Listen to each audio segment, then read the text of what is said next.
Hi guys, my name is Cameron Brown, and I graduated from Hershey High School in 2018.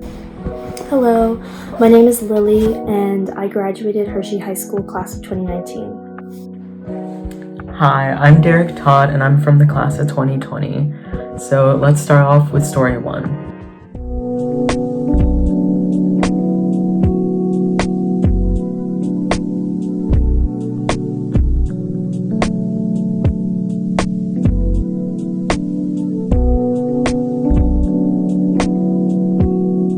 Basically, I had a bunch of guys who would bark at me in class or say really creepy stuff like, "I love you," called me uncomfortable terms, and say they shipped me with so-and-so. They were all members of sports teams, mainly lacrosse and football. I asked them to stop, but it got so bad that I had multiple panic attacks in school and outside events like homecoming football games. It's to the point where I have PTSD. I have been in public with my friends and saw them and started having a panic attack. The school did nothing. Teachers saw what was happening, and I was too scared to say anything because I was afraid that people would say I was overreacting. I told a guy friend I thought I could trust and asked him to speak to the people harassing me. He just laughed.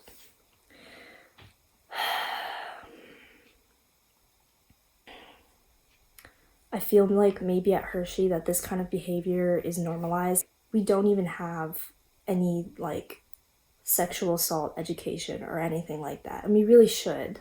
Even an online course or an online webinar, do it in an hour that I know a lot of colleges have. I think that would be really beneficial because honestly, this kind of behavior, it starts in high school and then it continues in college and it continues throughout people's lives, and it's not okay.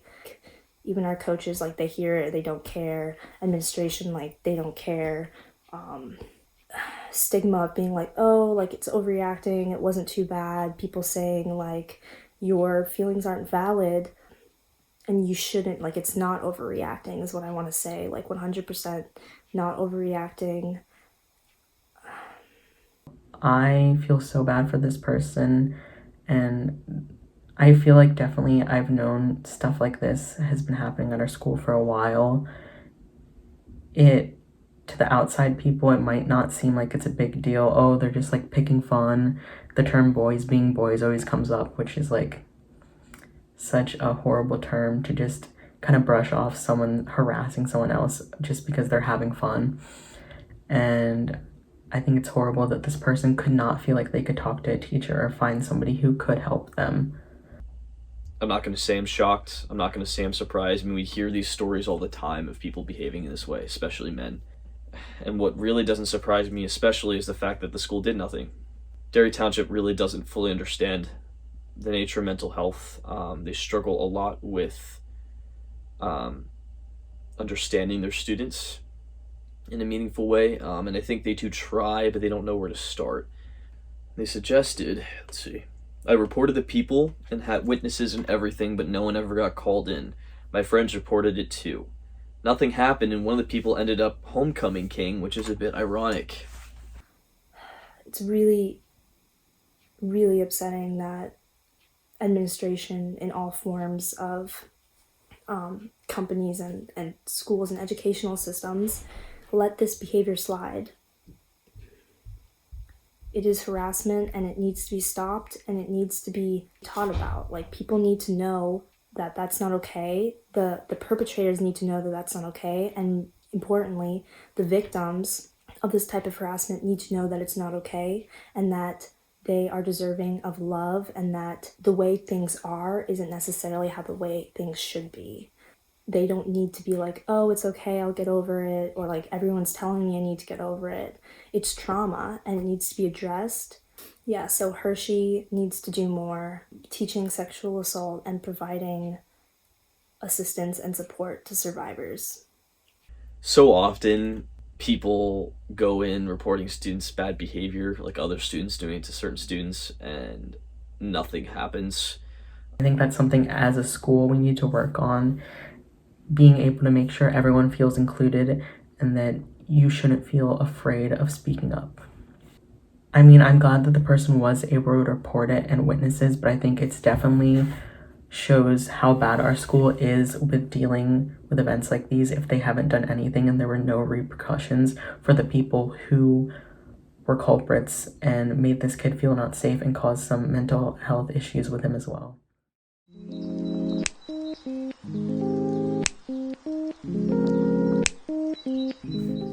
It reads, I think forcing diversity in faculty and staff is difficult when you're in central Pennsylvania. HHS does their best in trying to maintain quality over diversity, but it's critical to have both. Some things I'd like to mention. I think the faculty and staff are extremely open-minded and welcoming to all students of backgrounds. So I definitely agree with this statement, and I know, at least from my experience of being a POC and being in the LGBT community, all of the staff has made me feel welcome in this, and I've gone to staff when I've had problems, if any problems. But no, I would agree. Like, a lot of the teachers are pretty open-minded, and I feel like now, after having graduated, I'm starting to understand a little bit of or how they were successful and or unsuccessful in creating a diverse narrative for the students to learn in and to be a part of. I definitely think that they also perpetrate some of the stereotypes and some of the like heckling that students give other students, which I understand like we think of now as normal in high school, but I don't think that what is standard now should be standard all the time, and we just have to accept it, just like we have to accept like verbal harassment and like sexual harassment in schools and education systems. The suggestion is, I don't know, if you look at statistics, whites are the dominant educators in American high schools. Male to female ratio is relatively balanced, so HHS is a work in progress. Secondly, regarding the year of the administration needs to think right. Is there active transmission in the community? Have schedules been modified to accommodate breaks for hand washing? Has technology support the poor families been discussed and distributed? Will lunch be served in a safer manner to students and staff? Hopefully these have been the conversations rather than will taxes impact the fiscal year. Taxes also better not go up. Some people don't have jobs. HHS being a work in progress, I think, is valid. I mean, it is a work in progress. I think they have taken steps. Obviously, it's not perfect. A vast majority, a significant proportion, actually, of our educators are white. I'm trying to think when I've actually had a teacher of color at all. Don't think I ever had a teacher that was a person of color in the Hershey education system. Oh man, I don't think I have. Have I? I think I had one teacher in middle school. Yeah, no, I said it was a work in progress, but no, there's a lot more there that needs to be done. And then it is difficult. I mean, I do understand, having a school that's 75% white, a community that's 75% white, but what do you do for the other 25%? And that percentage is changing, that proportion is changing. I mean, the community has diversified. I know over my time there it has. The second part of that, I think this person is right with these questions. Active transmission in the community, modifying schedules to accommodate breaks for hand washing. I agree. I mean, technology support, especially for those families in need, those families, living in a low-income environment, is very important. I mean, will lunch be served in a safe manner for staff and students? I mean, is lunch going to be served at all for some students? That's another question.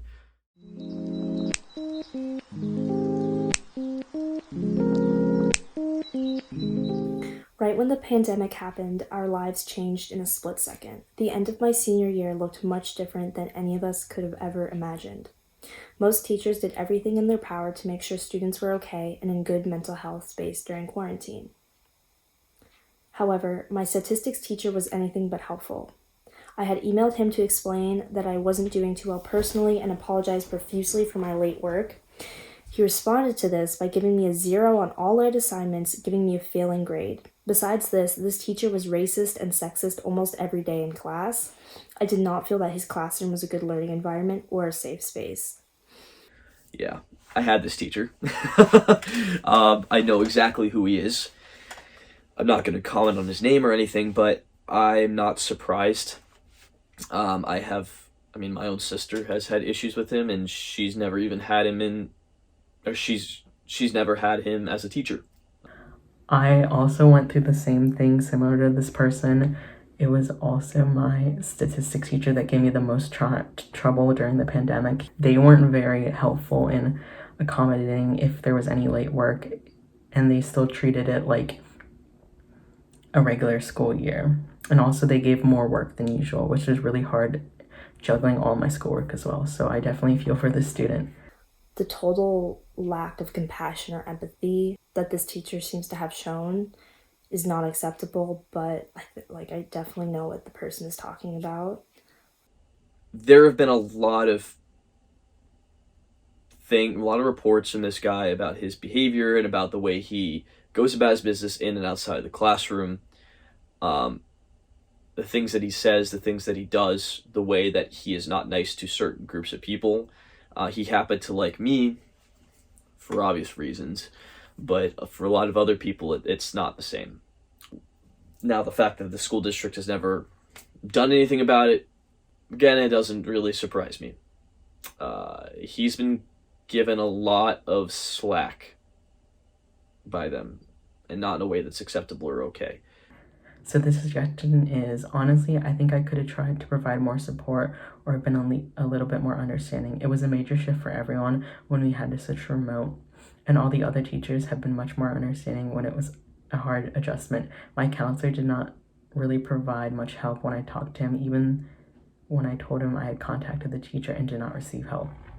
I remember having to have a fight with him over something else that had happened in my life personally, which made it difficult for me to get an assignment done, and it was a fight. I had to get it done on time regardless, because I think he thinks that a lot of people, when they come up with these stories or say that something has happened, he assumes that they're lying to him or making it up or finding some sort of excuse to not do their work or to do it later. And I think that's a very toxic mindset, and you see it across the school, especially with a lot of the male teachers, where they make this assumption about what Hershey kids are like and what types of environments these Hershey kids live in. And that's a big problem. And the administration does very little to deal with that and mitigate that. They do very little to inspire culture, especially in the high school, that understands, that promotes understanding and recognition of people's different backgrounds and the difficulties that they face. The fact that their counselor, didn't provide much help when they talked to them. The school exclusively cultivates these counselors to be college admissions advisors, and that's it. I think these counselors are not only burdened with so many people, they're not trained to deal with anything. They're not trained to provide students with mental health resources. They're not trained to bring them to other places. These counselors don't necessarily have to do the work themselves, but what they can do is connect these students with other resources that can help them. I remember the only reason my guidance counselor was ever useful was for asking her questions about the application process and when to send my transcript in. That was it. And she would always be like, "Is there anything else you want to talk about?" And I have tried to talk to her about stuff, but it's really more, yeah, it's tough right now. You'll get through it. That's not good enough. It's not good enough. If you can't handle it, bring other people who can. The whole counselors / administration turning a deaf ear is just so bureaucratic and really sad. Because high school especially, like, you have 14-year-olds and you have 19-year-olds, and I think that whole time, that is such a key time in development, and if the whole environment of Hershey High School and any high school that people attend, like, it has so much weight in determining how you will approach different conversations, what you expect of the world, how you feel about yourself. And I feel like this situation, definitely not great for your mental health, not great for your self-esteem, not great for your learning, because what is failing someone teaching? Even to assume that someone knows exactly what's happening at home, like, you don't know. No one knows. And I think especially now, like, compassion and empathy is so freaking important. And it's just sad that this kind of stuff is happening.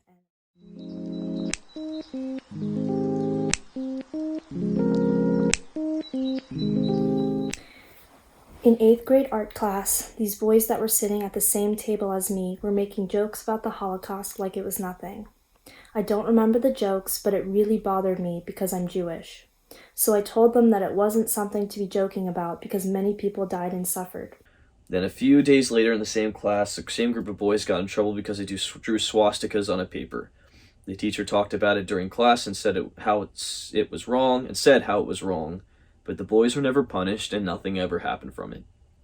So I definitely I've seen around the school, I'm pretty sure there was like a swastika in the bathroom, and I do remember like back in middle school, there were people who like drew that and definitely made jokes about it.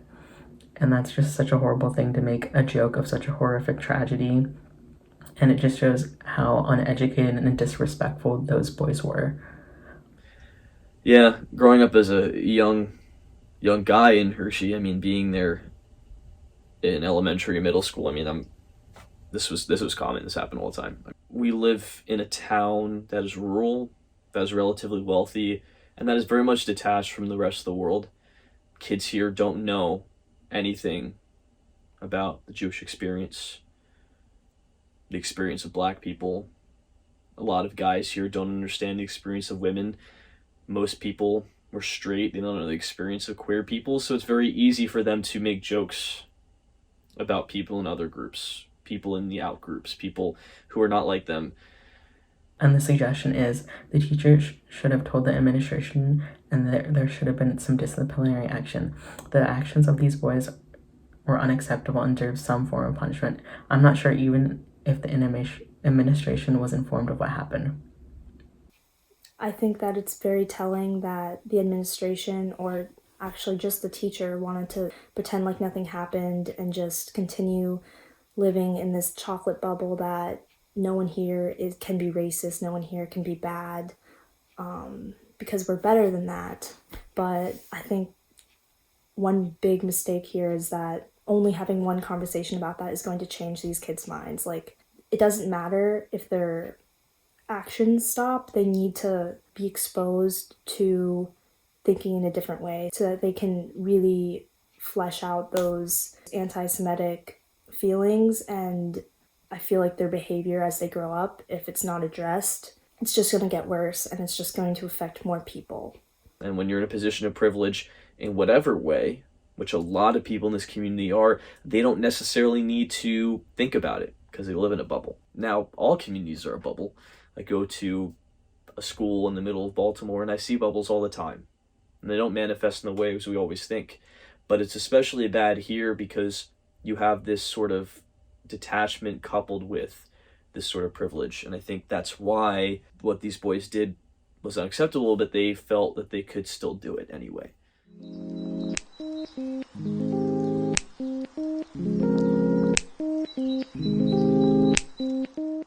So I am so honored that I could be sharing some of these stories and kind of unwrapping Hershey and kind of shedding the light on some stuff that's happened in the background. And I'm so proud of my best friend Kyla Blazer for being brave enough to start this. And it is such a great thing to see in our community, to see change and look for the future and see all the bright things that'll happen because of Unwrap Hershey. So thank you. Thank you, Unwrap Hershey. This, following your stories and doing this has given me hope for Hershey to be better to its future students and to prepare them more for living in a world that is more diverse than Hershey and more diverse than Central Pennsylvania. Because students are gonna graduate and then go off to college and think that what happened at Hershey, the amount of white students, the amount of encoded white supremacy is normal. They're going to take that with them into the world, and it's going to be a shock, or they're just going to be really ignorant about it all. And we can fix that. People that are willing to expand their narrative, think outside the box. I think it's very important for students who have gone through the process of living through this town and going through his experiences to really unpack and bring to the world what really is going on here. Because there are a lot of students that are left behind. I live adjacent to Section 8 housing. I'm an 1,100 square foot townhome. It's nice. It gets me by. I don't live in a nice 4-bedroom, 4-bathroom detached home. My mommy and daddy don't make 6 figures a year. And for a lot of kids like me, they don't end up in the situations I do. I did it because of my family and what they taught me and because I worked hard. But for a lot of these other kids who are like me or in that situation or in my boat, they don't have that support. And so they too often fall through the cracks. And this community needs to recognize what it can do to make the lives of those students better. And there are people in the school district in key decision-making positions who don't get it at all. And that's the most unfortunate thing. With that, thank you guys very much.